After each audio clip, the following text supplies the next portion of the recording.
A call from the War Department comes through to Dr. Townsend, Chief of the Division of Industrial Hygiene, asking that an investigation be made of government-built and government-operated arsenals. Dr. Townsend and Sanitary Engineer Bloomfield discuss the problem. They decide to put a field unit on the job.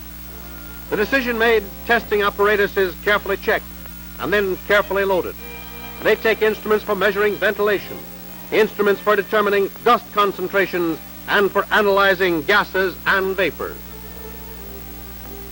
It is not long from the time the call comes to Dr. Townsend to the time the doctor and engineer, the field unit crew, leave for the arsenal, ready to start their work, ready to track down the cause of a high accident rate, or a strange skin rash, or the feelings of dizziness that have suddenly attacked a group of workers.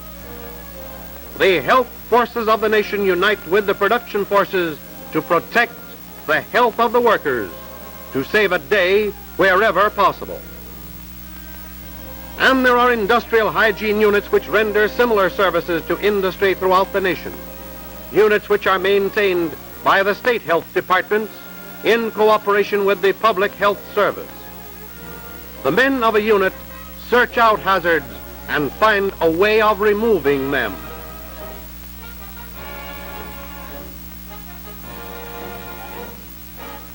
Dry drilling. There is danger here. The engineer takes a sample of the dust-laden atmosphere to find out exactly how great the danger is. This is a type of dust that leaves scars on men's lungs, that may bring on tuberculosis, that sometimes takes men's lives.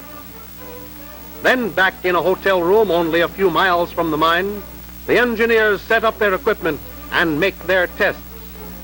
These tests will determine the number of dust particles, their size, and their nature.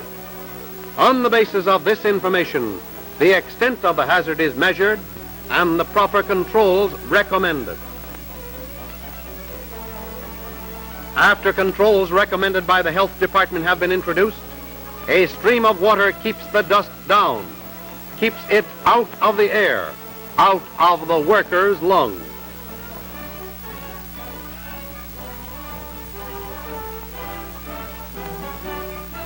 Bagging powdered mineral is another industrial operation in which dust is the danger. The engineer comes to the plant to check and analyze the hazard and make recommendations that will lead to its removal.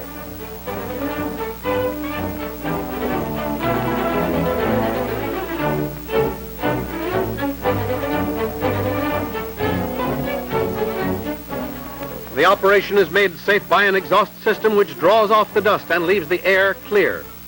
The engineer tests the exhaust system to see if it draws strongly enough to take dust out of the room. The powder that seeps out of a bag no longer fills the room like a cloud, but is sucked into the exhaust. But there are conditions that cause illness that are harder to find and harder to correct. And here, too, the industrial hygiene units do their work.